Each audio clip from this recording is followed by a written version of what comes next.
ഇന്നപ്പോൾ നമ്മൾ കാച്ചിൽ വേവിച്ചതും കാന്താരി ചമ്മന്തിയാണ് കേട്ടോ ഉണ്ടാക്കാൻ പോണത്. കഴുകി വൃത്തിയാക്കി എടുത്തിട്ട് നമുക്കിനി ഇതിൻ്റെ തൊലി ഒന്ന് ചെത്തിയെടുക്കണം.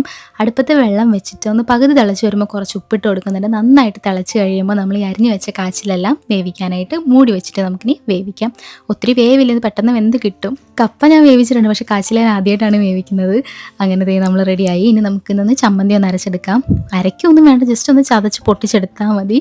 കാന്താരിയും ഉള്ളിയും എല്ലാം കൂടി ഒന്ന് ചതച്ച് പൊട്ടിച്ചെടുക്കുന്നുണ്ട്. അതിൻ്റെ ഇടയ്ക്ക് കണ്ണിലും പോയി തെറിച്ച്. എന്നാലും ഇതെല്ലാം കൂട്ടി കഴിക്കുമ്പോൾ കുറച്ച് പുളിയും കൂടെ വെച്ച് കൊടുത്താൽ നല്ല ടേസ്റ്റ് ആയിരിക്കും.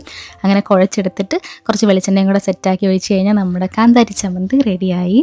അപ്പോഴേക്കും കാച്ചിൽ വെന്തിട്ടുണ്ട്. ഒത്തിരി ഉടഞ്ഞു പോകാതെ ജസ്റ്റ് ഇങ്ങനെ കടിച്ച് തിന്നാൻ പറ്റുന്ന പാകത്തിൽ വേവിച്ചെടുക്കുകയാണ് കേട്ടോ. ഈർക്കിലി കൊണ്ട് കുത്തി നോക്കിയപ്പോൾ കറക്റ്റായിട്ട് വേവ് അറിയാൻ പറ്റി. ഇനി ഇതൊന്ന് ടേസ്റ്റ് ചെയ്ത് നോക്കണം. നല്ലപോലെ ഉടഞ്ഞ് കിട്ടിയിട്ടുണ്ട്, നല്ല പൂ പോലെ ഇരിക്കുന്നത്. അത് ആ ഒരു ചമ്മന്തിക്കകത്ത് ഇങ്ങനെ മുക്കി കുറച്ച് പുളിയും ആ ഒരു ഉള്ളി ആ ഒരു കാന്താരിയൊക്കെ ആയിട്ട് കഴിക്കുമ്പോൾ എൻ്റെ പൊന്നോ, ആ ഒരു എരിവും അതിൻ്റെ ആ ഒരു രുചി എല്ലാം കൂടി ഉള്ളിലോട്ട് ചെല്ലുമ്പോൾ അടിപൊളിയാണ്, സൂപ്പറാണ്. അപ്പോഴത്തേ നമ്മളൊരു ബെഡ്ഷീറ്റ് ഇന്ന് കാണിക്കുന്നുണ്ട്. ജസ്റ്റ് 300 സംതിങ് ഉള്ള കേട്ടോ. കോട്ടൺ ആണ്, ഇലാസ്റ്റിക് ഉണ്ട് സൈഡിൽ, അടിപൊളിയായിട്ട് കിടക്കും. 300 രൂപയ്ക്ക് അടിപൊളി സാധനമാണ് കേട്ടോ. അപ്പോൾ ഞാൻ ഇവിടെ മേളിൽ ടാഗ് ചെയ്ത് കൊടുക്കുന്നുണ്ട്. അപ്പോൾ അത്രയേ ഉള്ളൂ. താങ്ക്